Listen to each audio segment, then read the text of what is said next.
So welcome everybody. Kalu, I don't know if you can just share the agenda for the day. The topic we are going to be discussing this evening is how to become a visionary employee. So we try to keep the program as short as possible, but I guess we will have a time for question and answers and get some very frank discussion with everybody. So once again, I welcome you all to this webinar, and I'm going to go straight to introduce our moderator for today. I'm sure for most of us that have gone through the flyers and the different write-ups about the topic, it's something that is really very interesting for most of us that are in the working class, whether you're working in the private sector or in the public sector for the government, anywhere in the world, your role as an employee is very, very important. And if you are a business owner, there is also something for you on how to get the best out of your employees. So it's a very interesting topic, and I'll start by introducing our moderator. My name is Augustine Oho of DSC Technical High School, Old Students Association. I'm of the 1990 set. So I'm the Director of Programs for the THSOSA Mentor-Mentee scheme. So our moderator for today is no other person than Maokwe Yusuf Ogun. Maokwe Yusuf Ogun, or Maokwe for short, as most people know her, attended the prestigious DSC Technical High School, Onwia Alaja, near Warri, and she belongs to the 2000 graduation set. After her secondary school, she studied English language from University of Lagos and also holds a master's degree in International Relations and Development Studies from University of East Anglia in the United Kingdom. So Maokwe is a seasoned journalist and an astute television producer. She is known for her work on Channels TV as the host of Hard Copy, a frank conversation program, and also a co-host of Sunrise Daily, a daily current affairs breakfast magazine program. Her work as a journalist on this platform has given her a grasp of many contemporary issues that stir debates within and outside Nigeria. Maokwe has conducted more than 2,500 interviews and hosted and moderated events, including the World Economic Forum, the interview for President Obama, and also for former US Secretary of State Hillary Clinton. She holds many awards.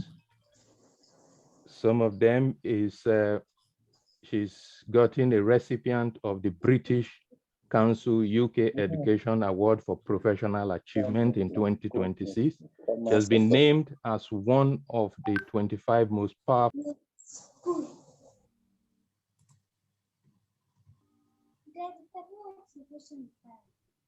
Yes. Wow. Yes. Wow.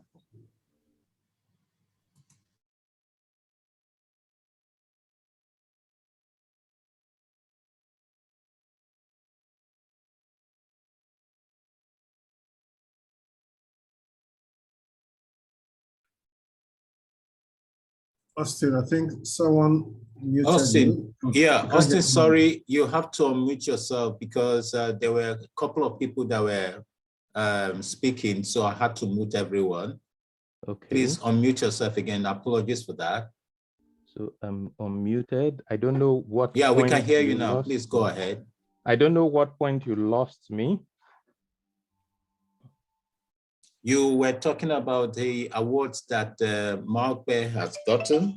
Okay, so I said that Maokwe has conducted over 2,500 interviews, and she has hosted and moderated events, including the World Economic Forum, and also had 10 interviews for President Barack Obama and also the former US Secretary of State, Hillary Clinton. Temakwe has been named as one of the 25 most powerful women in journalism in 2020 and 2021. And she's a recipient of the British UK Education Award for Professional Achievement in 2016, the Future Award for Best 100 and the Sun Women Leadership Award. And she's happily married to Mohammed Yusuf, and they are blessed with 2 lovely daughters. So please welcome our moderator for the day, Maope. Thank you, Mr. Oho. Thank you so much for your very kind introduction. I didn't think you were going to reel through all of that, but thank you so much. And thank you for inviting me to do this. Good evening, everyone. I don't know if you can hear me. If you can, please kindly unmute and just say hello. Hello. Hello. Hello. Hello. Good evening. Thank you so much. Thank you. It's Welcome, such a shame that we can't get to see everyone's face, but it's very heartwarming to be able to hear everyone's, at least as many people's voices as we can when this meeting, and I'm sure we're all here to learn. I have the special pleasure to be able to do this for THSOSA. And I have the singular honor of introducing our guest speaker tonight, someone who we should be very, very proud of, particularly proud because I also know that my younger brother, had the chance to work with him once. And I know that one of the edges my brother had amongst other other applicants for that job was that he went to THSOSA, and he seems to show a bit of partiality, or is partial to those who go to DSC Technical High School. Tonight, I have the singular honor to read out the profile of Mr. Mitchell Elegbe, who is, give me one moment now, who attended the prestigious Delta Steel Technical High School, Omialaja, and belongs to the Pioneer and Pathfinder set of 1989. After his secondary education, he proceeded to study electrical and electronic engineering at the renowned University of Benin, where he obtained his Bachelor in Engineering.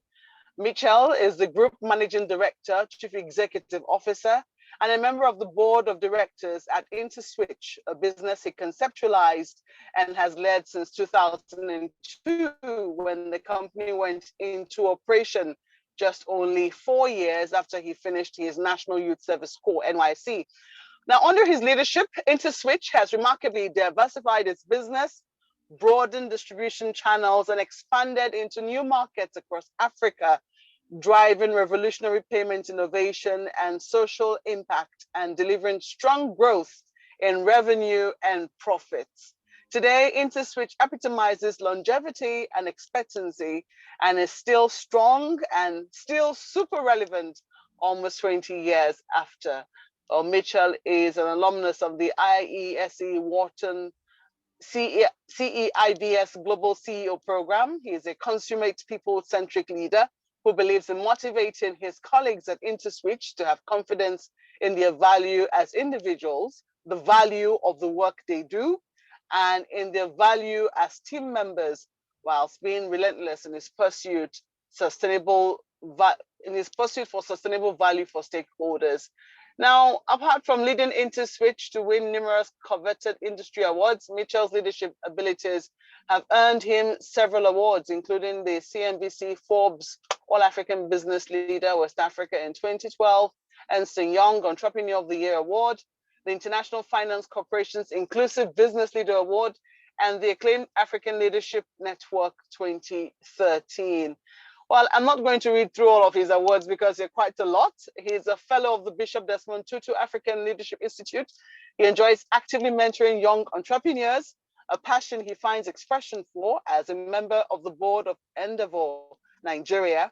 He's also serving as a mentor on the THSOSA Mentor-Mentee scheme program, is the reason why we have him here tonight. And I'm sure that having reeled through his profile, you have to agree with me, ladies and gentlemen, that the organizers of this event couldn't have picked a better speaker to be our guest speaker tonight. Mr. Mitchell Elegbe, I have the singular honor of introducing you. You're welcome to our little program tonight. Please, you have the floor. Thank you, Mark. Well, hope you don't mind me going by first name. It's a big by all means, privilege. please go ahead. Okay. I'm used to that on television. Please go ahead. So first, it's good to see you. I've heard a lot about you. I've watched you on telly on numerous occasions. I'm always proud to tell people around, oh, I know that lady. We went to the same school. We would have never really met you. So it's a good opportunity to finally meet you, if I'm to use that term. First, I'd like to thank the leaders for the opportunity I've been given to share 10 minutes. The plan is not to take 30 minutes. I'll do not less than that, and perhaps give more time for us to interact and people can ask questions. I think it's more, you find it more useful if we go with that approach. Now, when I got the topic, the first thing that crossed my mind is, what does it really mean to be a visionary employee? Does it mean as an employee, you should have your vision when you join a company? Or does it mean that as an employee, you must know the vision of your company and align with it? Or does it mean both? From my own personal experience and from doing countless interviews, both when people are coming to the company and when they are exiting, it will appear to me that it is having a vision as an individual, understanding the vision of your organization, and trying to ensure that both align. In other words, it is difficult for you to be a visionary employee if you don't have a vision for yourself and you don't know the vision of your organization and see how both visions can come together to create results, okay? So, like every other thing in life, whenever I get a topic like this, the first thing I do is, let's not just assume we know what the term visionary means. So the first thing I do usually is to pick up the dictionary to check out the meaning, okay? And I did that for this particular occasion. And what I saw as visionary means thinking about or planning the future with imagination or wisdom. What that basically means is that as a visionary employee, you must think about the future. I'm here today. I'm just joining this organization. Where do I want to be in the long term? Where do I want to be in the medium term? And where do I want to be in the short term? I use long, medium, and short in a manner that you can put any figure you want to put in there. For some of you, long, maybe 10 years, or it could be 5, or it could be 2 years. It doesn't really matter. But the question is, when you get into an organization, it is important to have a sense for where you want to be. What is the future going to be like in this organization? And for the organization to have employed you and give you a job to do, there's a vision for that job itself. And one of the things you must do quickly is to find out what this job I've been asked to do entails. Now, another thing I usually do is to tend to look for synonyms. So if you look for synonyms of the term visionary, you will see things like inspired, having an extraordinary quality, arising from external impetus. In other words, visionary employees are inspired people, and sometimes that inspiration can come from within or can come from outside. Visionary employees tend to be creative. They have originality. They have original ideas that they can use to create something. Visionary employees are insightful. They have very, very deep understanding. Of course, visionary employees are ingenious. They are clever. Lastly, they are enterprising. they are resourceful. But does it mean that if you do not have all of these qualities, you cannot be a visionary employee? Not quite so. In my journey through being an employee and through being an employer of people, I have seen different ways through which people can become visionary. I've seen slow starters, people who come into the organization, but are not quite sure what they want to achieve. It takes them some time to get to understand things, but once they find their feet, they begin to do very well. I've also seen those that came in motivated, wanting to get things done, lots of energy, and within a few months, everything vanishes. And I've also seen those that came in and sustainably they have grown and started adding value. But there are roughly 9 things I have picked up from all of these people that in my view, I consider visionary. And in looking at this particular topic, I also looked at myself. I think one of the things that was said at the beginning was that I started InterSwitch 4 years after graduation. The truth is that the concept for InterSwitch started during NYC. It was a vision. Okay, started during NYC, and for the next 3 years after NYC, everything I was doing, I did different jobs, but everything I was doing kept taking me back to that vision of having a payment company that solves real challenges in the environment that we're in. But there are a few things that I have seen that I think visionary employees either display or try to avoid. And I'll just give you some of them. 1, visionary employees tend to avoid what I call the activity trap.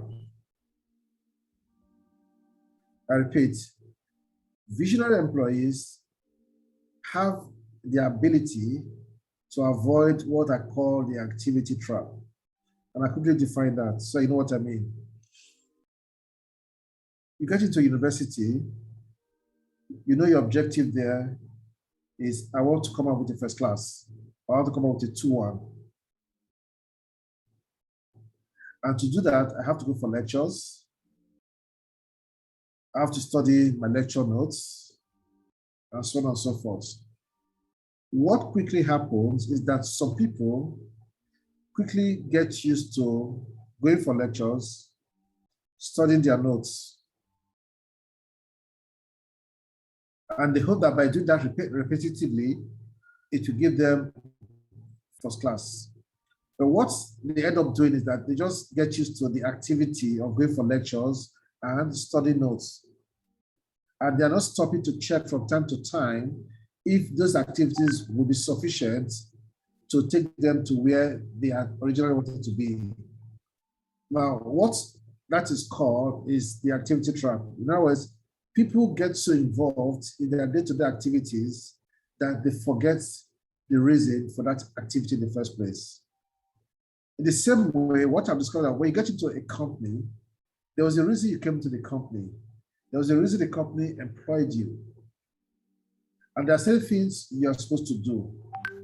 But sooner than later, people get used to, I wake up in the morning, I get into traffic, I get to work, I put in the hours, I go home. I come back the next day, I do the same thing.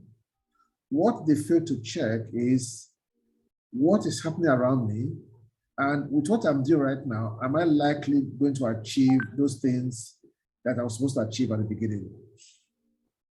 And there are 3 simple ways to make sure you don't get caught in the activity trap. 1 is to constantly ask yourself, okay, when I joined this company, where did I want to get to? When I joined this company with others, where did they plan to get to? how am I doing with respect to my vision for joining this company? And also, how my contemporaries doing with their own vision? And then the last question you should ask yourself is, do you like the answer to these questions? Am I trying to say that in a company, there's competition between employees? The answer is yes, I'm trying to say that. And visionary employees are aware of this, and they tend to do things that will make them make sufficient contribution that guarantees that they have sustainable growth within the organization.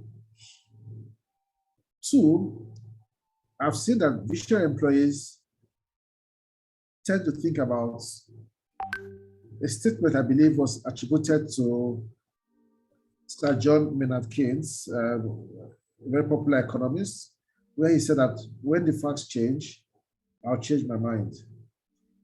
When you get into an organization, a lot of things are said to you, a lot of plans are made, but sometimes things change along the line.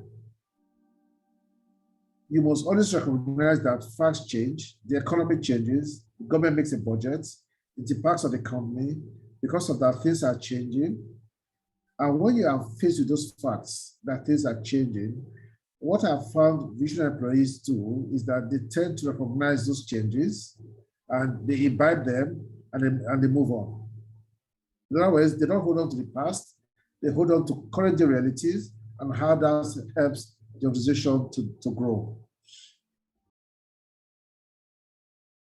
One other thing I know is very common with visionary employees is what I call the leadership responsibility of followers. Visionary employees tend not to be yes men or yes women. They don't believe that by being the nice guy, doing what people want me to do, that makes me visionary.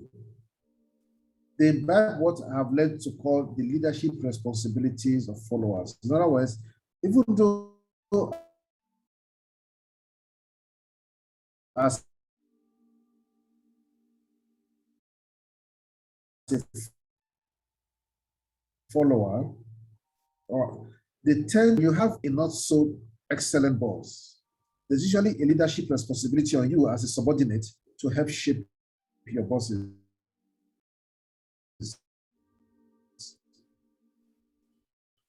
And there's a very nice employees.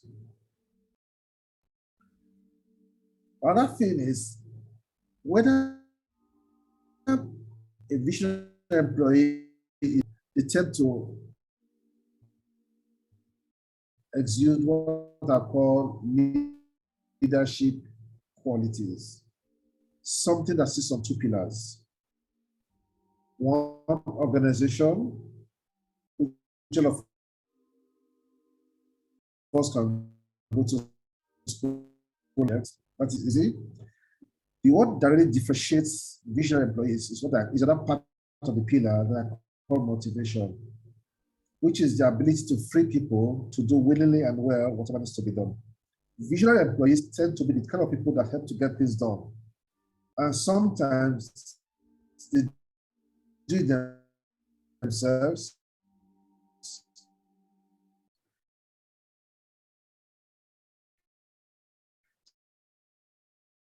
Sometimes they do it through people. But in all of these things, the objective is to free people to do willingly and well whatever has done into yearly plans, for example.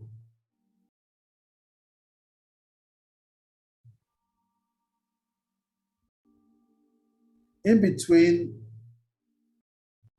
okay, the seasons will change, but time does not change in that sense. So visionary employees are able to tell that this is the season we are in. If you work in oil and gas, for example, I don't know what it is these days, maybe like Emmanuel would tell us, but in the days when I was in Schlumberger, it was common to have seasons where we know there will be a lot of mass retrenchment because oil prices have gone down, nothing is happening. I don't know if it still happens. And then there's a season when they start to recruit again. So we tend to recognize that these things are just things that come with season and they go. It happens in every industry. And what I've said about visionary employees is that they understand the timing, the season, and they're able to blend very well with the season. The last point I'd like to bring out about my observation of visionary employees is that they recognize that nothing is permanent. They recognize that today you may be a very cherished employee, and tomorrow things may change and you may not be. Don't forget to start by saying that visionary employees think about planning and with wisdom. Someday will work for. It is wisdom to begin to plan for that day right from the beginning. Retirement is going to come. You're going to leave your job. At the end of the day, it is how you end up that determines if the years you spend in the organization have been worth your while. So one of the things I found visionary employees do is that they also think about that day when the journey will come to an end and they have to leave the boss and perhaps join another boss and continue. So planning from the one, what that day looks like is one of the things I've found to be very common in visionary employees. By way of rounding up, you would have noticed that it is difficult to tell you these are the top 10 things you must do to be a visionary employee. No two organizations are the same. No two situations are the same. It is where you find yourself that determines the kind of vision you have and what you need to do to get along. The important thing here is to be very observant, to have a clear vision of what you want as an individual, to understand the vision of your organization, and to make deliberate efforts to ensure that there is some synergy between your personal vision as an individual and that of your organization. Visionary employees, in my view, tend to be those who are able to achieve a balance between what they want to achieve for themselves as individuals and what the company wants to achieve. I'd like to stop there at this point, and maybe at the right time I can take some questions.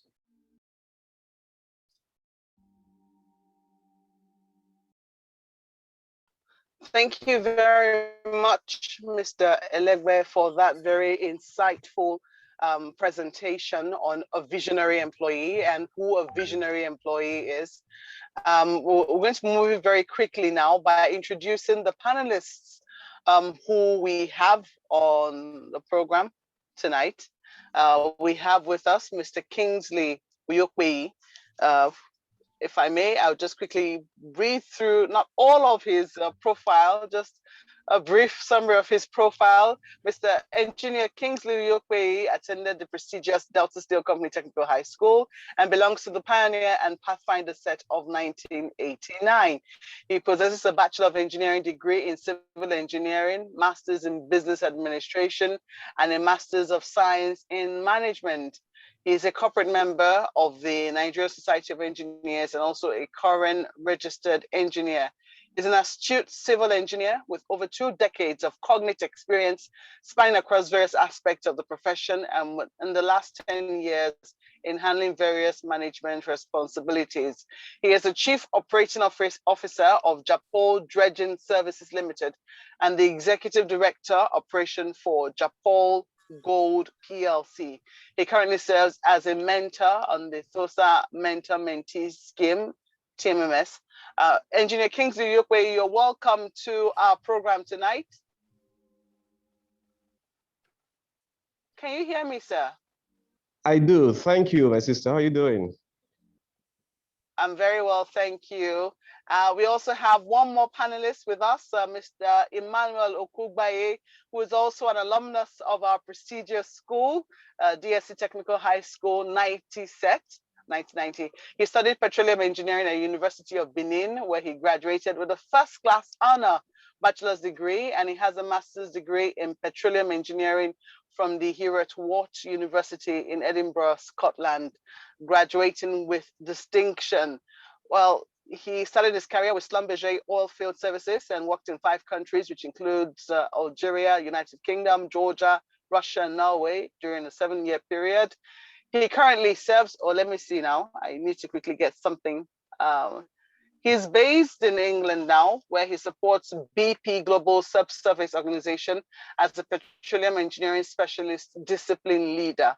He is married and has 2 kids who keep him grounded and help him appreciate the real purpose of life. I have to include that because I think that sometimes maybe we also have to include that part in terms of how family life also works with being employed.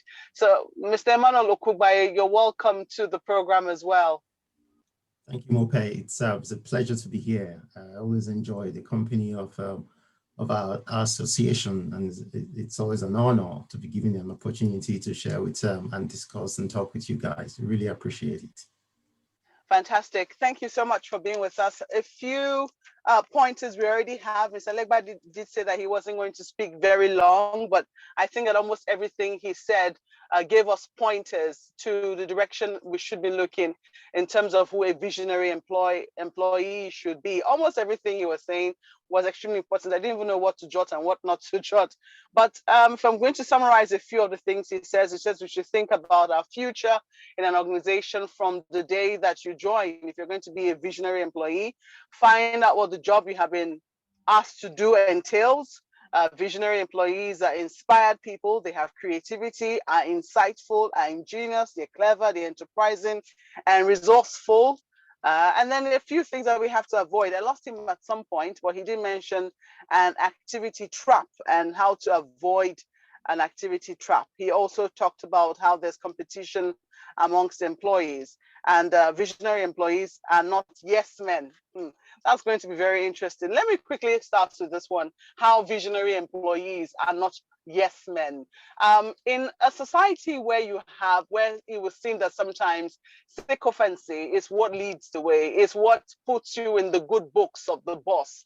How can you disagree with your employer and at the same time, be that employee that stands out because you're trying to do what is right, or you're trying to show a different perspective without seeming like the one who is always going against the grain? I'm proposing this one to you, Mr. Emmanuel Okugbaye, because I know that you have to leave early and would like to take as much from you as we can before I engage the lead panelist and, of course, our co-panelist, Mr. Uyokwe Kingsley. Thank you, Mope. I really appreciate that. That's a good question. And I'll try to answer that question from different perspectives. One, I've got to acknowledge that I've been away from Nigeria for a long time, but I grew up in the culture and I understand the culture. And having walked around the world in different countries, there are similarities in those cultural aspects, especially when it comes to a culture of respect, where it's difficult to challenge and provide a different opinion from the people above you. But like Mitchell said, you can be a yes person. You cannot be a yes person if you want to be visionary. So how do you do that? How do you navigate? I think the key thing to recognize there is always be humble. You've got to be humble. Knowing that you're right, knowing that you have a point of view that may be correct, that may provide a different perspective that could make a difference, should not make you consider yourself better. So that's when you have that mindset that yes, it's a point of view, yes, it may be better than the others, but you also have a state of mind that, but I could be wrong as well. If you go in with that perspective and you share your opinion in a respectful way, hopefully, likely, you make a difference. But if not, then the next thing you need is tenacity. Don't be discouraged because you were not listened to the first time. Don't be discouraged because you were not heard. Be tenacious. Find other ways to share that opinion. And where possible, actually, find a way of getting others in the organization to come to build an engagement, build a crowd, so to speak, and influence. Not, you may have to change your tactics, maybe not directly and maybe indirectly, by walking through others. But the key thing there is, I want to, wrap that up with is be humble. Express your views with humility. Well, thank you for that. I'd like to also just find out if you can give us a situation where you have found yourself in that sort of scenario where it was seen that people didn't agree with you, but it was seen that at the end of the day, what you were trying to pass across was really the way to go. I'll give you an example. I had a boss who I had some really difficulties with.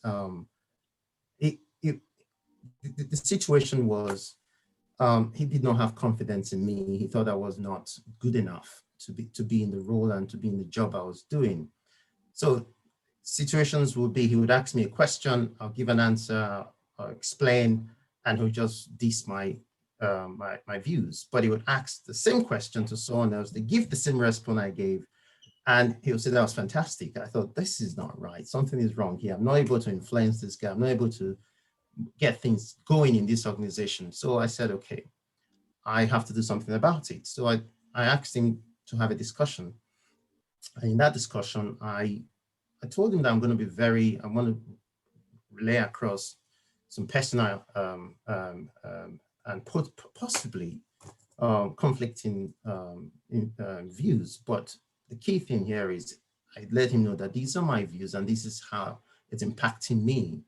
But really what I want to understand from him is, what does he want me to change? If he believes that I'm not, performing, what is it that he wants me to change?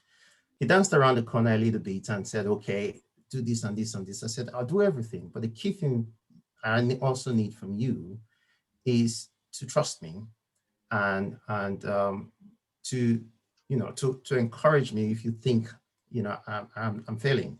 So from that honest discussion I had with him, I was humble, but I was honest, and I took the conversation to him in an honest way. I noticed that he went away, reflected upon that, and his attitude changed over time. It wasn't immediately, but it changed over time. Well, thank you for that intervention. What I would also, I think it's about time. I would really love to open the floor, before you go, because I'm sure that I've seen the number of participants we have here. I don't know if it's going to be possible for our participants to either write their questions, perhaps in the chat segment, and I can read them out as quickly as possible. If you have any questions that you'd like me to pass across to the panelists, please, by all means, let us put it in the chat segment so we're organized and I can read those questions to the panelists. So, Mr. Okubaye, thank you so much for your intervention in that regard. And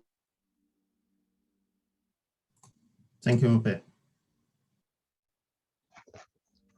In a Nigerian firm, I know you've had international experience, and in many international organizations, when you're, when you have an issue, there are many ways of getting your points across. But sometimes in our own, I don't know, peculiar situation, I don't know if our situation is peculiar really. I haven't worked in too many organizations, so I do not know.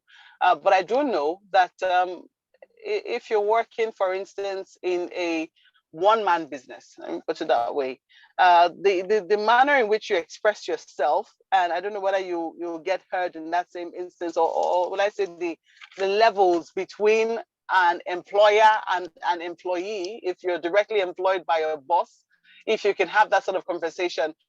I'd like Mr. Elegbe to quickly intervene on this one before I bring in Engineer Oyokwe. Thank you. I was just going to say, I hope she calls me to comment on this. There's a way companies are structured, okay? When you get into an organization, you are learning, entry level, okay? Officer level, you're learning. There are not many things you know better than your boss. So you can't just say no. But when your boss tells you to go and get something done, I understand the outputs that is expected. Visionary employees tend to have a very creative way of executing that task. Sometimes you may go against the standards, but you are sure there's a better way to do it. And once you do it, you get the results, you earn the respect of your boss. In fact, most times, whether it's a woman please or not, we use as an example. So when I say be bold enough to say no, it is not to be disobedient. It is to change the way you carry out the task. Don't forget, we describe visionary employees as ingenious, as enterprising, and so on and so forth. So you cannot be an ingenious person, an enterprising person, an insightful person, a creative person, and you do things just like every other person. And leaders, your bosses tend to say this straight to you. That is step one. The other point to note is that as you go higher up, leaders are no longer interested in the details. They focus more on the outputs. I'm a CEO. I will fire my head of HR if I know HR more than her. I will look for a new CFO the day I begin to know finance more than my CFO. So as you go higher up, the expectation is that those who report to you should be experts in their particular areas. And your job is to harness all the information you have at your disposal to take a solid decision. So even good leaders expect that those who report to them should know better than them. So what I'm trying to bring out is, if I, as a CEO, I tell you, my chief technology officer, to do something, and you do it, you follow my instructions, and you get it wrong, I may still give you a query. Because structurally, you are supposed to be an expert at that level in your field. So the point I was trying to bring out is that if you're a visionary employee, you don't just take everything that is told to you as hook, line, and sinker. There's some creativity you can bring to bear. Now, people, especially in Nigeria, tend to want to bring diplomacy into the workspace. If the organization is that kind of organization where diplomacy, as they call it, is what you need to rise, I can understand if you are playing that game. But diplomacy will not make you a visionary employee. It is the results you create and the creativity that goes to creating those results that really distinguishes you. Was the point I was trying to make when I made that particular statement. Well, thank you so much for providing a little more insight into that. Let me ask Ms. Engineer Yokwe now. You know, unemployment, we all know, is extremely high in this country. We know that the placement for jobs are far fewer than the number of people who are looking for work.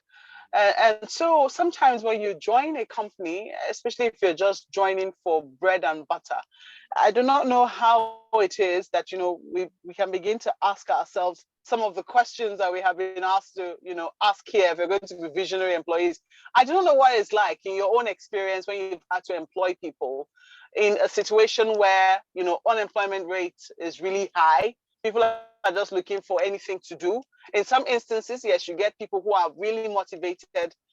But in instances, in a situation where you have a pool to employ from, how do you keep, I don't know whether it is the employees who are supposed to keep their interest in the company or the company was supposed to keep their interest in them, but how do you ensure that as an employee, you're giving your best, you're standing out, I don't know, is it when you're bored now? How do you begin to, do people really stay in the work because they really want to, or do they, or is it because there is nothing else to do? Let me put it that way. It's all right. Thanks for the question. And it's a pleasure being on the panel with my friend, Michelle Legwe and Emmanuel Okubaye. I want to come from two perspectives. We first look at the world or the society that is presently saturated with unemployment, and you getting a space amidst the plenty. Number one, every organization is looking for a worker who will add value to the system. And I'm sure that's what we have in our mind when we say visionary employee. And for you to be standing out in a society like ours, I told myself, and I keep telling my workers, we are in a time that you being a civil engineer, you being an electrical engineer, you being a mechanical engineer, it's not enough ground for you to get a good job. Years back, it's good enough.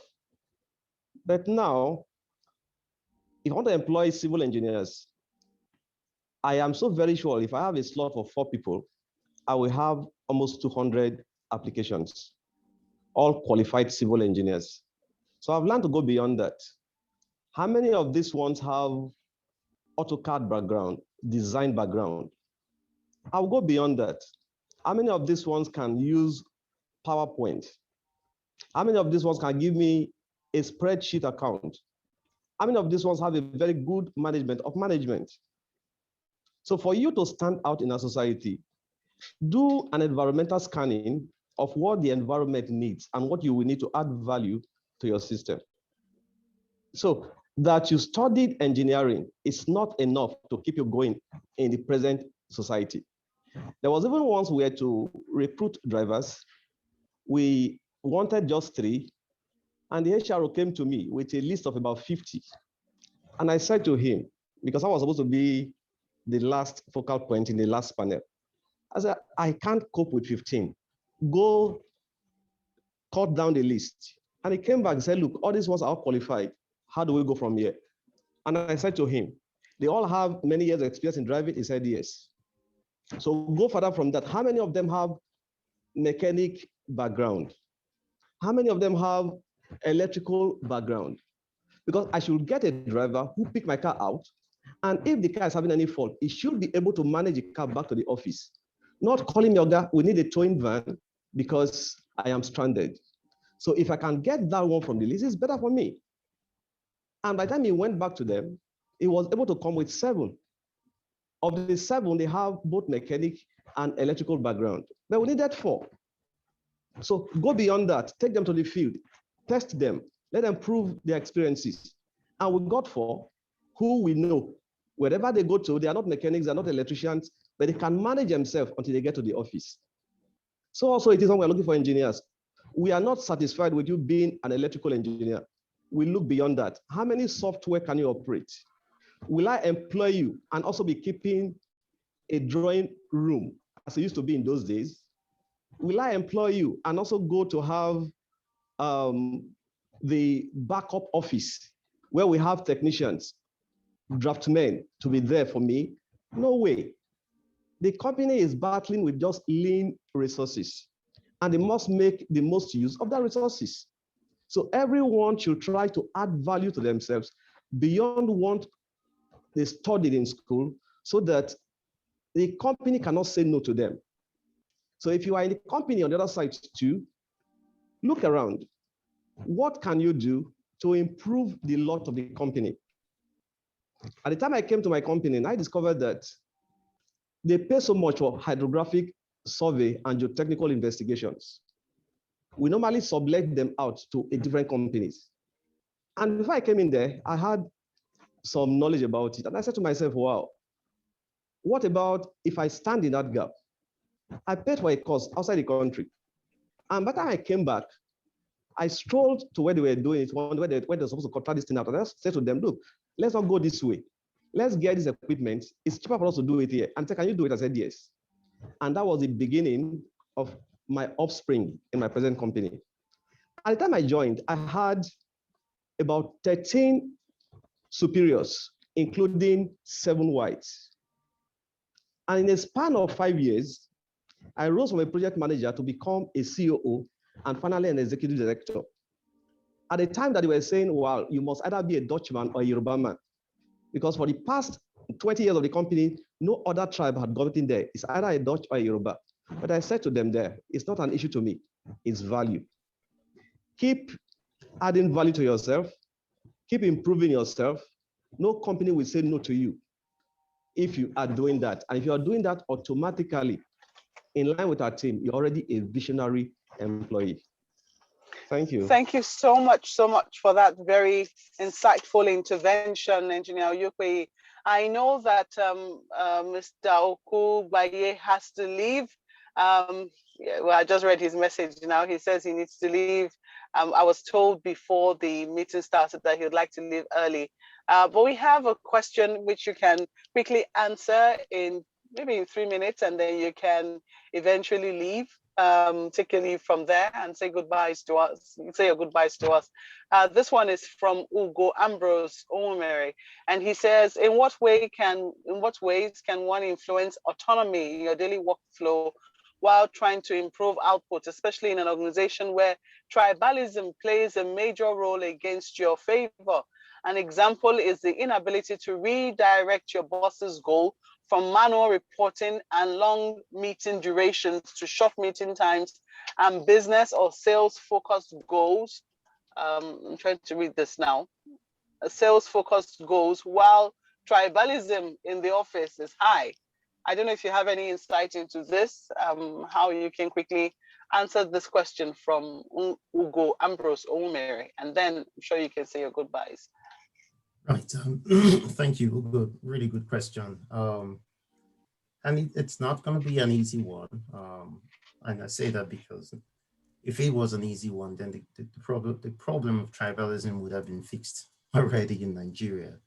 But there are tips, and I think there are things that one can do. And if you find yourself in that situation where you feel that you're not being effective, you're not able to make a difference in your organization because you think tribalism is at play. I think the key thing there is to continue. You've got to continue to be yourself. And what does that mean? What do I mean by that? If you see there's opportunity to make things efficient. When I was preparing for this meeting, I thought about what are the things that one would need to do on a continuous basis to be visionary in what they do at their work, their lives. One of those things I wrote down because it resonates with me over years is looking for opportunities to be efficient. And that's what you're referring to here. So, which is fantastic. And I think it's a key attribute. It is a tiny step that one takes to be a visionary employee. So how do you navigate that hurdle of tribalism? And I think again, like I said, and I'm not repeating, I'm trying not to repeat myself, but I think it's really important. Be humble, but articulate your views, your opinions, your suggestions in ways that you can connect it. You can connect it to the bottom line. And that's what Kingsley was talking about, value. It's not enough to just say, I want to change something. I want to move us into, I want to change the reporting system from manual. I want to reduce the meeting to this. Try to connect it to what resonates with your boss, right? What resonates with him? What does he talk about as being important for the business? I'm hoping he talks about that. Try to connect it to that. And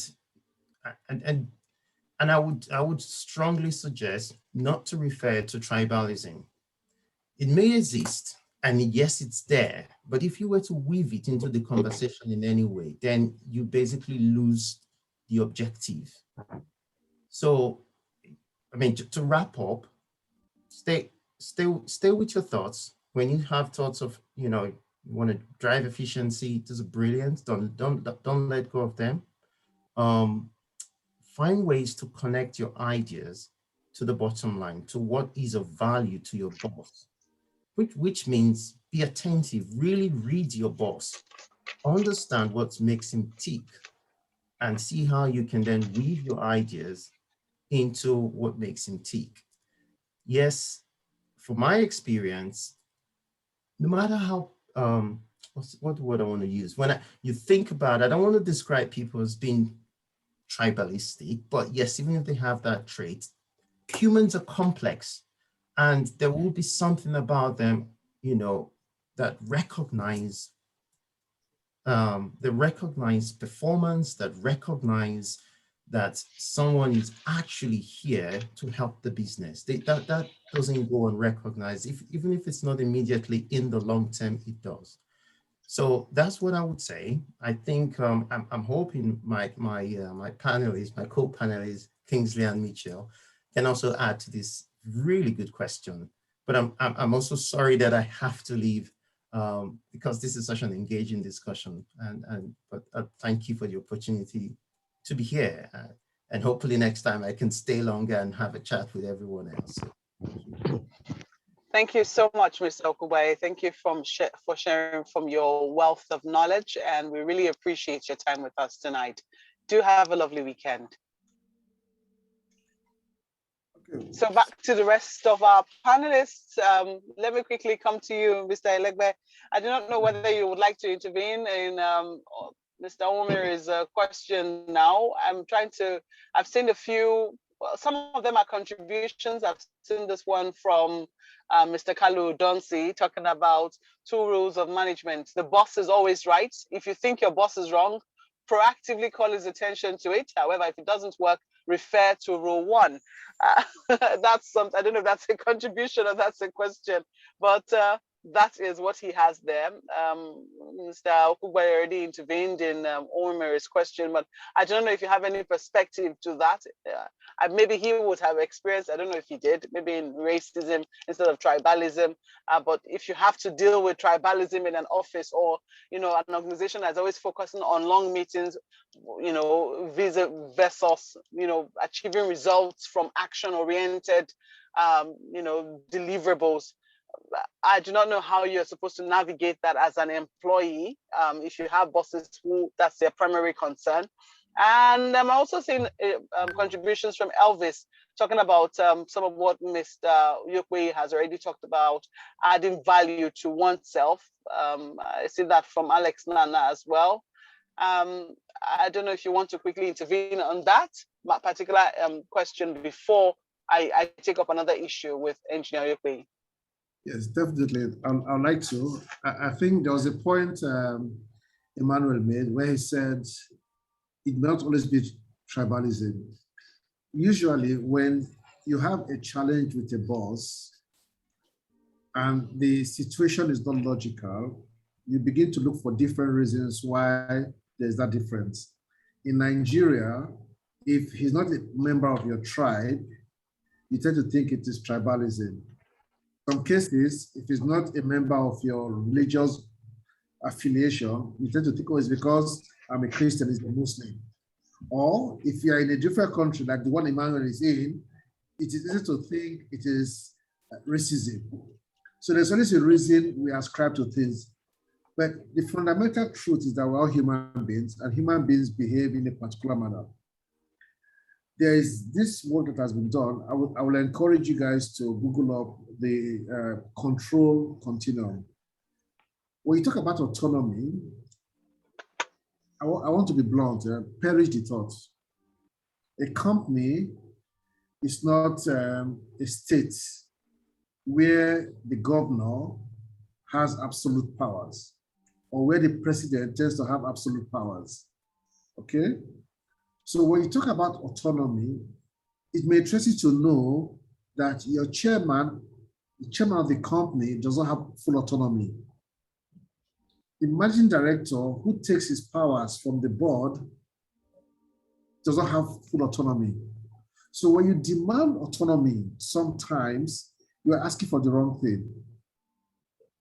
So the control continuum or the control spectrum tells you that there are certain ways to behave in certain situations. And I'll just share that briefly. When you do not have control, zero autonomy, if I have to use your term, you just adapt. On the other extreme end of that control continuum is that you have full control.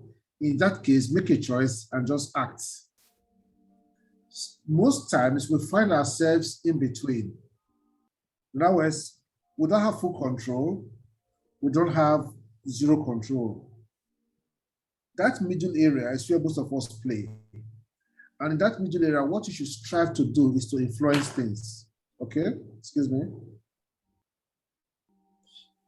Is to influence things. In other words, if I use this particular example that was given, you have a boss that is stuck in the old ways. Perhaps he doesn't want automation. He's afraid this whole automation thing, he will not be able to do well in it. So he's going to lose control. The more you ask him to go in that direction, the more he thinks, look at this young man. He wants to take seize power from me. He wants to be in control. What you should try to do is to influence him. And the way to influence him is to take the discussion away from automation or no automation into, as a department working together, what are the results we want to get? And which of the two options will take us faster to that result? If you take the discussion into results, there's a likelihood that both of you will come to common points. So to summarize, always remember that whenever there's contention, your boss wants to have control. He's not going to give you control unless he knows he can give you control and still be in charge. So part of what you need to do is have to influence him to know that you can give me control, you are still the boss. But if you let me do what I need to do, we will achieve our departmental or our company goals a lot faster. So it is that point of influence that we lack, and is where I think most employees will need to work on if they want to get results.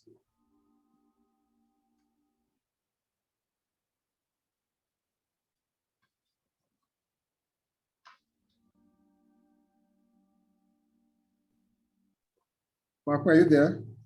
Now, I think I have to apologize to everyone. I keep coming in and out of this meeting. I don't know. Yes, I'm here now. Can you hear me? Yes, we can. As I can. Hello, can you hear me? Yes, we can hear you. Oh, Yes. I'm sorry. I have to apologize. I keep coming in and out. I don't know if it's the network where I am. Okay, I have to apologize. Thank you. Thank you so much. That's very encouraging. I keep coming in and out of the meeting. I keep seeing my phone restarting 200 times over. I lost a lot of what Mr. Legbe did say here, but I know I did hear control and how your boss always wants to be in control and how you have to look at us.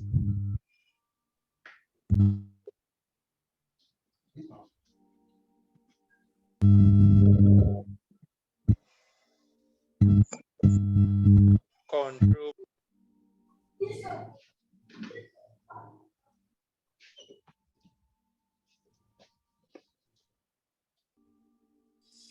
I think our network must really be bad.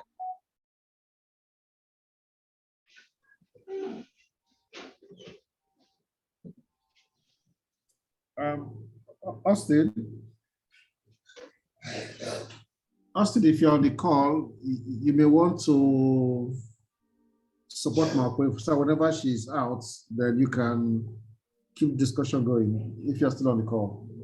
Okay, I'm back in now. Can you hear me? Yes, we Yes, can. we can. Oh, Welcome back. fantastic. I'm so sorry about that. I keep going out. I just changed data provider now. Let us hope that this one is a little more stable. So thank you so much for that intervention, even though I just caught a tiny bit of it.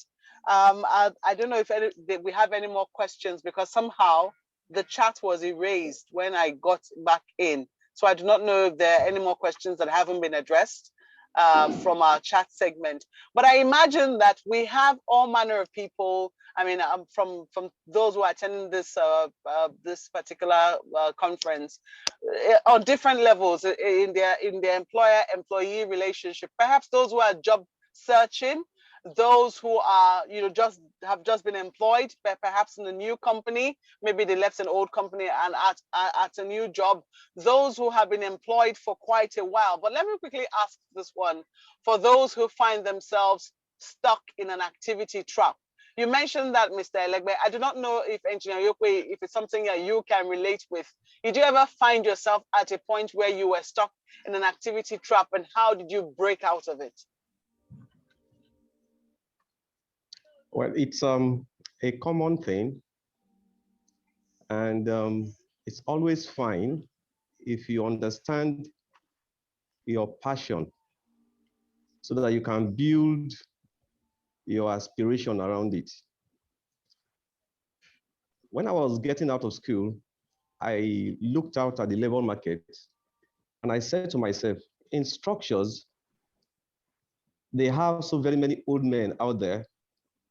And if I must stand out on time, I should look at other branches of civil engineering where we don't have so much expertise. And I veered into environmental engineering and geotechnical investigation, foundational works much more early. I kept my gaze on it and I pursued that. So if I get any job that is outside, this is my core interest. For me, it's not a do thing. I counted myself out of it and I continued on track. And when I started working, of recent, I should just say this because it's a family thing, my company, because of the present environmental challenges and the downturn in the oil business, because we were solely into oil exploration some years back, and some serious environmental engineering, we chose to diversify into gold mining. And I still said to myself, going into gold mining, will it give me professional satisfaction? No. I'm veering away from what gives me my professional satisfaction. So how do I stay on track to avoid the activity trap? Let me begin to think of what I can do for myself, do differently, perhaps outside the company, so that I will be in charge of what gives me satisfaction. And right from then, I have been thinking differently because I know my present company will not give me my satisfaction in the next couple of years, because the economy, the world economy is pushing us away from our petroleum projects, pushing us away from our environmental projects to gold mining, where I don't see any personal satisfaction in. So I am already on my way out because I must get my professional satisfaction while I'm getting the payment for it as well. Then quickly on what we're just discussing about the tribalism part of it. Sorry, I have to go back a little because there's something that impressed me there. I was also faced with it. I really don't think any serious manager counts tribalism as a big deal. As a worker, you can go all the way out to challenge it. But when doing it, don't challenge personality. Challenge the status quo. If you can do that, you will get the person's attention because every manager wants to succeed. And they need the smart people under them to succeed. Mitchell said something when he was, which is very, very important, that if he has an HR manager and he gives that manager an assignment and he fails, he will still give that HR manager a query. Why? Because he is supposed to know much, much more than him. So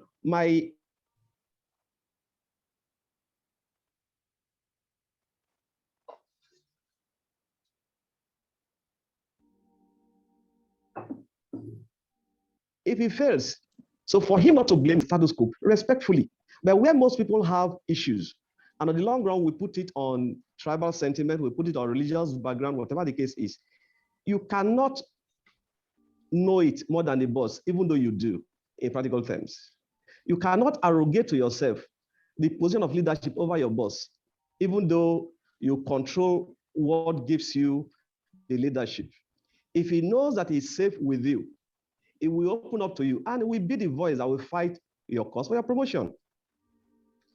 But most times we fall into that trap because we want to assume the leadership over our boss, probably because we have what it takes to lead the department and we feel we are in charge. But if we are careful to avoid all those things, you can never get yourself into the activity trap and yourself always excelling in all that matters. Thank you. Thank you very much for that very kind intervention with regards to that particular question. I'm seeing a few more chats here with regards to questions. some of which I have missed. I didn't realize that Mr. Odonce's, beg your pardon, Mr. Kalu's point was a question, but I do not know if any of our panelists say it as one. If you something you'd like to address, what did he say now? I'm trying to see if I can find it. 2 rules of management. The boss is always right. If you think your boss is wrong, proactively call his attention to it. However, if it doesn't work, refer to rule 1. Mr. Legwe, quickly, would you agree with this assertion?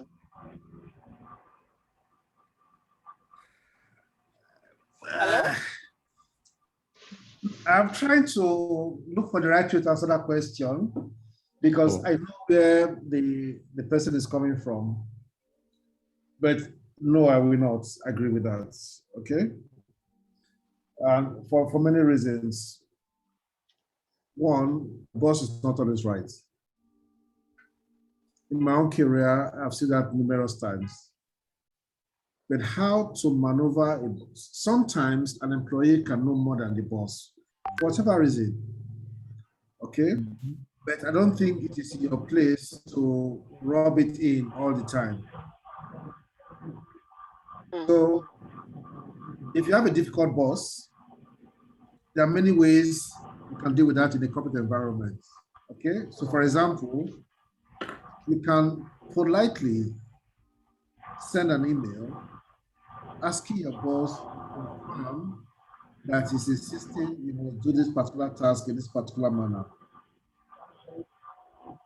Okay, and when he responds, you may also tell him that you would like to suggest we try option A, B, C, and D for this and this and that reason. And that you need his permission to try them out.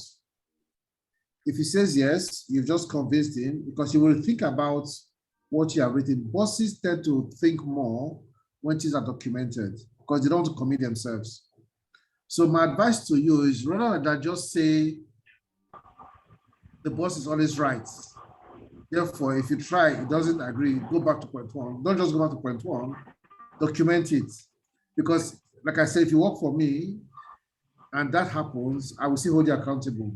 But if it's documented that you said we should try it a different way, but your boss insisted, then your boss will be held accountable.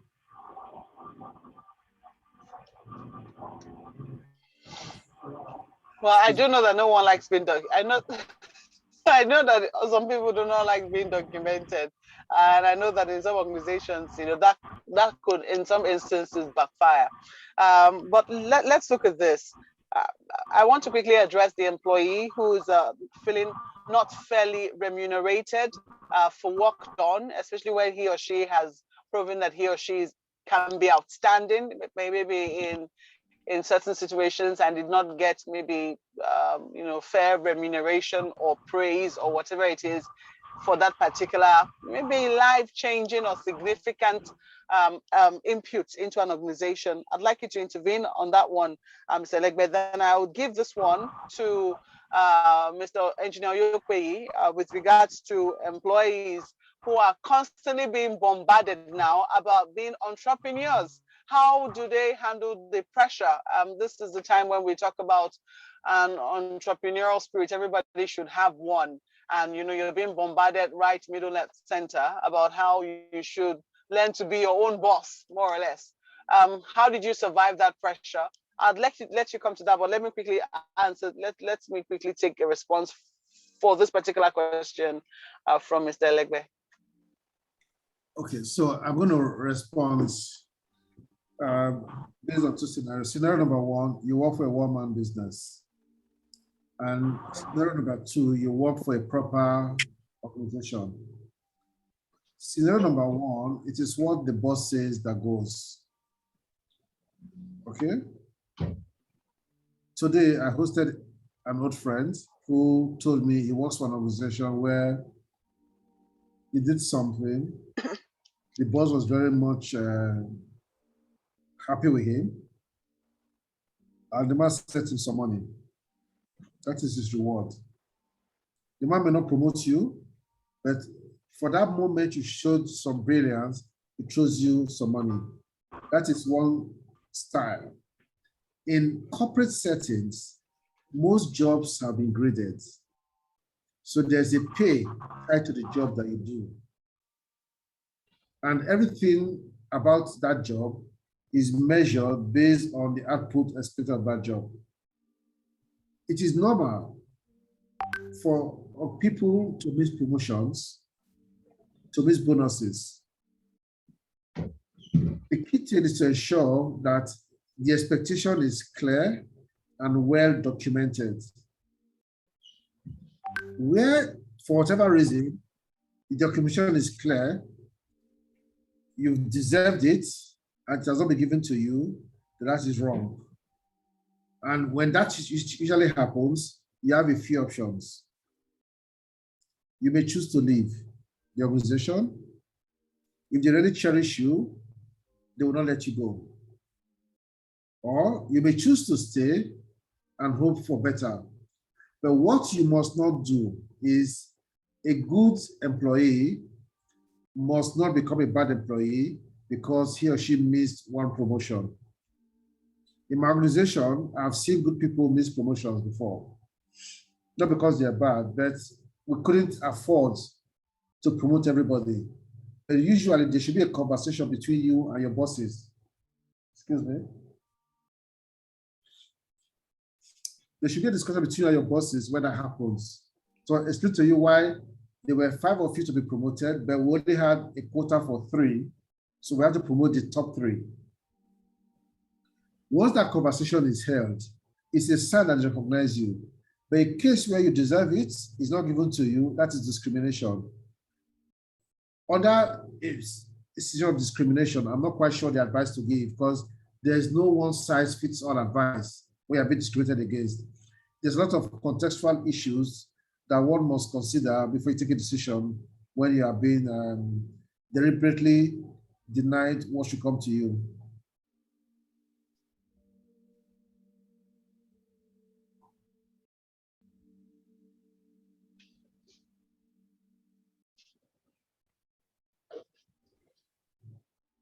Mark, I don't know if you can hear me. I've answered the question. Okay, I can hear you now. I can hear you. I wasn't sure if you had finished. Thank you so much for that. You're talking about how, the context to determine, how to, intervene in a matter of discrimination. But let me quickly ask this one of Engineer Yukwi. I think I already gave you an insight into the question which I'll be asking, which is how did you deal with the pressure of becoming an entrepreneur, becoming your own boss, even while you were still employed? Thank you.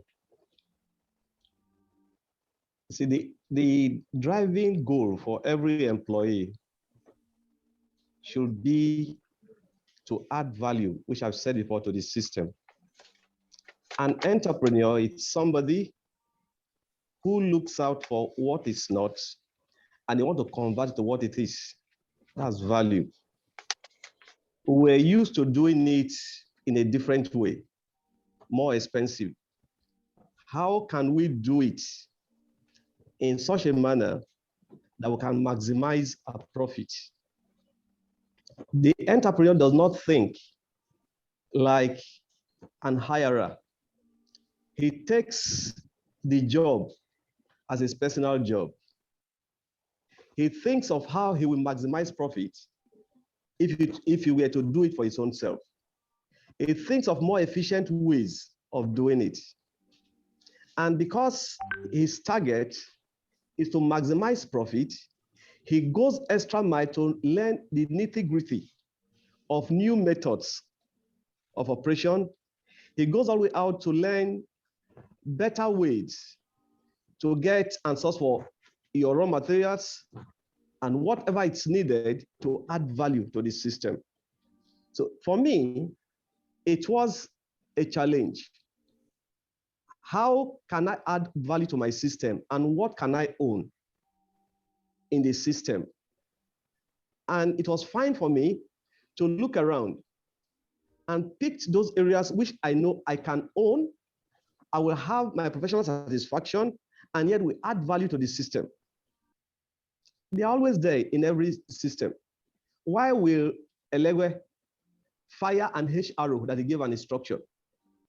He will do that because at the time he hired him, he has said to him, you are your own boss. You are a stakeholder already in this department. So don't do what I will tell you to do. If you do all I will tell you to do as an employee, you are not trying to become an entrepreneur. An entrepreneur will go all the way out to spread the little picture and make up a bigger picture from it. That's why in the workspace in those days, if we hire an engineer, we tell him, you are coming in as a project engineer, and these are your work scope. But we've gone beyond that now. If you come in, we tell you what you're coming in to do. So you tell me, what do you think you can do? Particularly in different ways. What do you have to bring to the system that will take us from where we are now to where we should be? We are already trying you to be an entrepreneur. So your work scope is not defined. It's discussed between you and me. You are not coming in as a computer scientist who is expecting to be told what to be doing. I'm bringing you as a system analyst. Tell me, what do you think you can do as a system analyst, bearing in mind our operation in this company? So by so doing, I'm already trying you own your job, be an entrepreneur. So if we can think around it in such a manner, every one of us, we have value while working, and you will have something which cannot be a vision that you can pursue even outside the system, and you become an entrepreneur who will work for himself. Thank you. Thank you so much. And I don't know whether you quickly just respond to this as we round off this particular session. I'm trying to see, I see here that on our agenda, we still have an AGM shout out from THSOSA in Port Harcourt. And we're going to be rounding up very soon. I don't want us to go beyond the half mark. So that's a half hour. Let us quickly, I would like you to quickly respond to this question from Elvis Uto. When is it time to quit from a job? And then I'll have Mr. Legbe attend to the last one from Alex Nana. When would you say it's time to quit from a job, Engineer Yokwe? Thank you. It's an interesting question for me. The timing will vary from an individual to the other. For Michel Legba, it was just 3 years and he felt it was time to go. For me, immediately our board agreed, because I'm part of the board, that look, we cannot survive again on oil. Neither can we survive on environmental works. No contracts anywhere. Even the contracts we've done, no payments. We've reduced our work staff from about 300 to about 120 in a span of 3 years, and yet we can still cope. So let's face the reality. Where do we go from here? Gold mining, fine. But for me, I looked inward. If I go to gold mining, my place is still secure there. But will I get professional satisfaction? No. If I will not get professional satisfaction, what is the way for me? How do I go from there? And immediately I knew my time there is up, and I began to think of alternative. So work with the prompting of your mind, but beyond everything, let your passion and your aspiration decide. Your passion, what are you doing? Are you happy with it? Where do I want to get to? Will you wait for the ship to sink completely before you know it's time to jump out? No. Look inward. Think about what you are doing. Think about what you want to do in life to be happy. Are you doing what you should do to be happy, or just doing it just because of the money? Combine everything, the money and your happiness, then decide on when to quit. It is best to quit when your vision is loud. Thank you.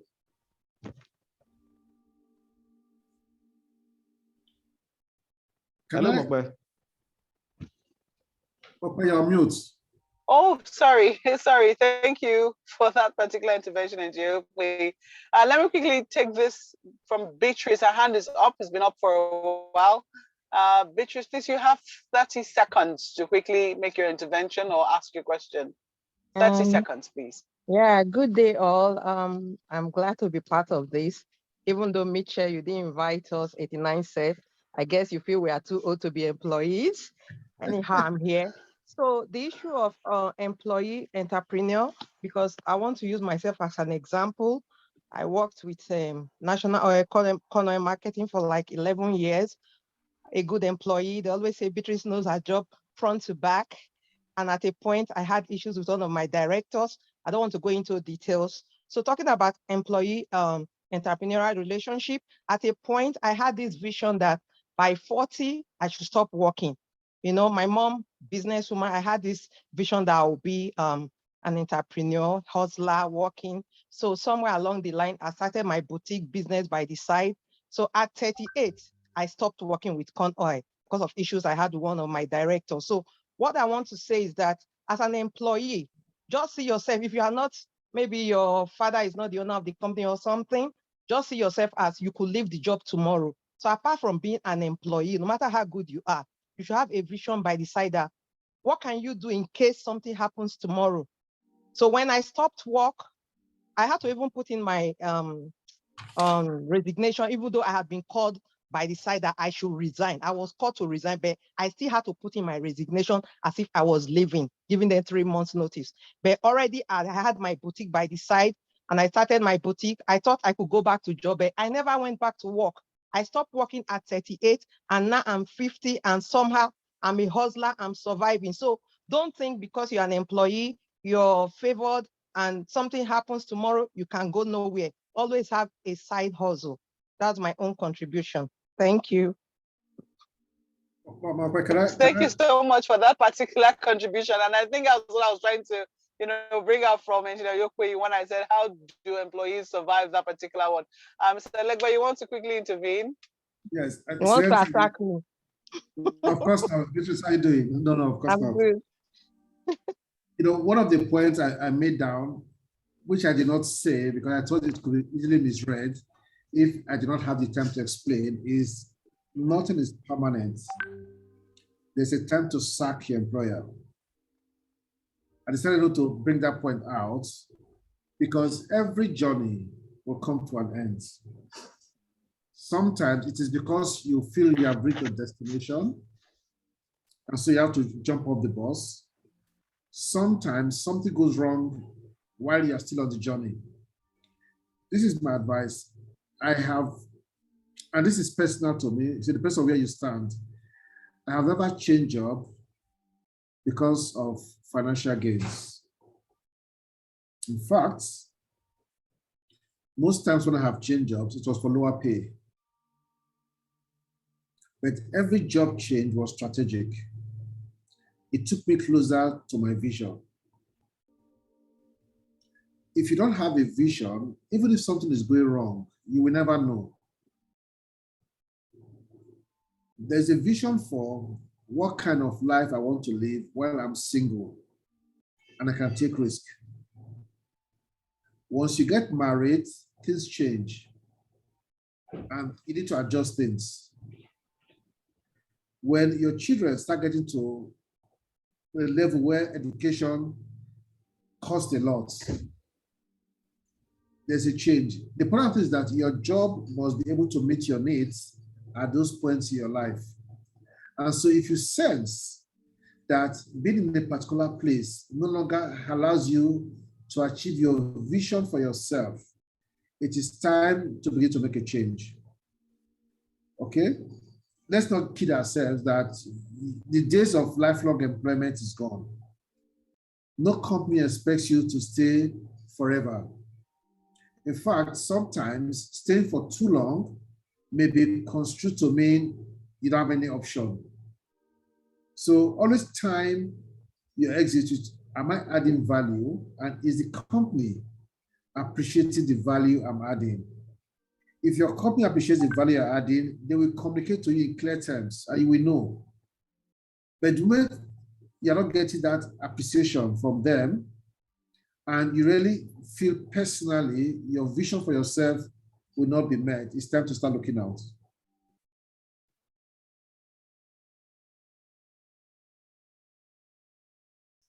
Looks like we've lost. Okay, she's back. I'm still here. I'm still very much here. And I think that it's a very, very apt and a very, very fine place to leave all our contributions tonight. I have to thank in very profusely. I know that there's still going to be a formal vote of thanks and closing remarks from Mr. Omajoa. I think my only regret is that we didn't have a female on this panel, and I thank very kindly Madam Beatrice's contribution to the discussions tonight. Thank you so much, Mr. Mitchell Elegbe, for your contributions, for taking time out to speak to us. I believe that many of us have benefited from this, including myself. Thank you so much, Engineer Yokweyi. I don't know if it's your brother that was in my class, Tega Yokweyi. I do not know if that's your brother or your cousin, but thank you so much. Oh, he's your brother, fantastic. Yeah. Thank you so much for your contributions to our program tonight, the Mentor-Mentee program. We really appreciate it. I'm going to be handing over now, but before I do, let me quickly bring on someone from THSOSA PH, that's the Old School Association group for PH. They're hosting our AGM this year. Incidentally, it's on my daughter's birthday, so I don't know why this happens all the time, but it just means I will not be able to make it. But for those who will be making it, please start making your reservations. Let me quickly hand over now to someone from the organizing committee for our AGM in Port Harcourt.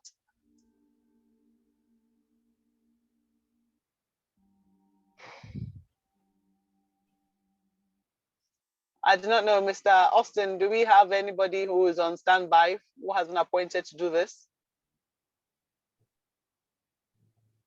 Hello. Tobo, are you there?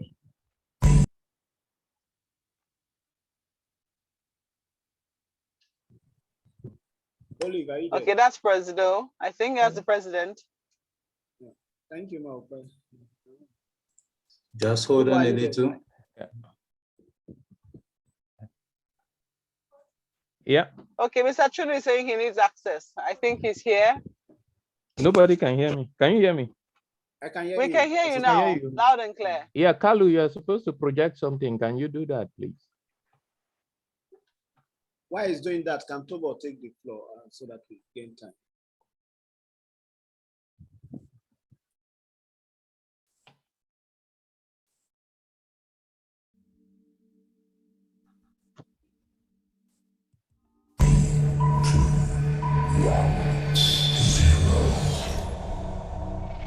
I hope you can hear it. When to be done? THSOSA 2021. Don't unmute. It's happening live at Beverly Hills Hotel, November 13th. You don't want to miss it. We're having a tombola night, and it's going to be an awesome experience. You snooze, you lose.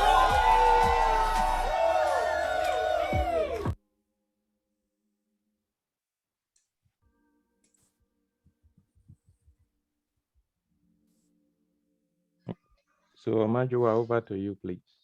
Okay, a very good evening to everyone. And I want to sincerely thank the moderator, the guest speaker, and the panelists. But let me start from a question Malcolm raised somehow, that how come there's no female in the panel? In TMMS, the way the government council is organized, we ensure that there is diversity. Diversity does not stop at being male or female. But you being in this panel was meant to balance that, to be a female. So it was not a female that was a male that was the moderator. So we have to do that balancing in trying to get everything right. So we expected you to speak for the women folks. So that is that. So it's embedded in it. But the most important thing here, let me just say this.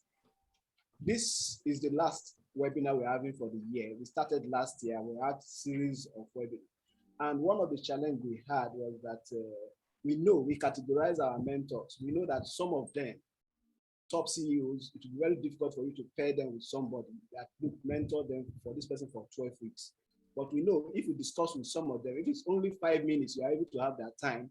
Some of the words that will come out from their mouth will inspire you more than maybe what you will get in this attending maybe a Harvard for a 6 months program. So that is the reason why we have to tactically put Michelle here is a member of the TMMS, but I know if you want to say, okay, mentor this person for like 12 weeks to be a challenge because of his time and everything. The same for Kingsley and the same for Emmanuel. So today, with what they've said, you will discover that it will inspire a lot of people.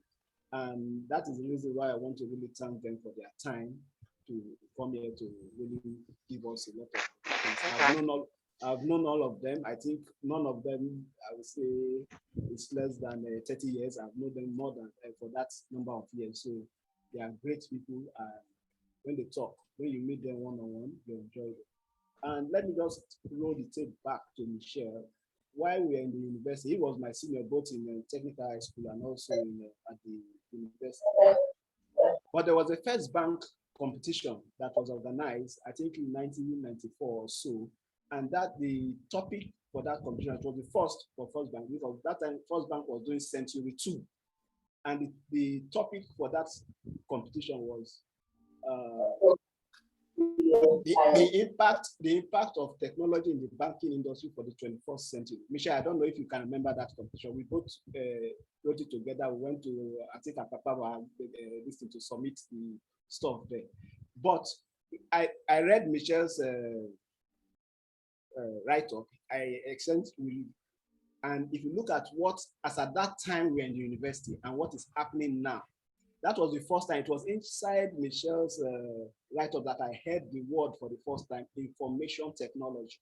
And that is what has defined the banking industry today. So Kingsley, a fantastic guy, right from school. Each time we're engaged in there, it's always, before we end our chat, there's one word we always say, and I don't want him to say that tonight. It's personal to both of us. Then Emmanuel is not here, but a fantastic guy. And honestly, I really appreciate you. Malpe, honestly, beyond this program, Sunrise, anytime I see you, I tell you that if I miss this Sunrise in the morning, the replay in the evening, I would definitely, late hour, I will always listen to it. That's really an interesting thing. And one other thing, before I close, initially, this program was meant for to be an in-house program just for our old students.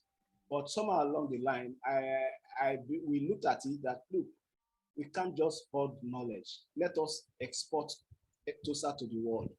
Invite as many people that want to come, if they want to gain. If the ratio of THSOSA members that is attending is lower than those coming, fine. But let us export THSOSA to the world. Let people see and hear us. 2023, the association will be 40 years old, but the impact we have made in this short time we are is tremendous. And once again, I say very good evening to you all, and thank you very much.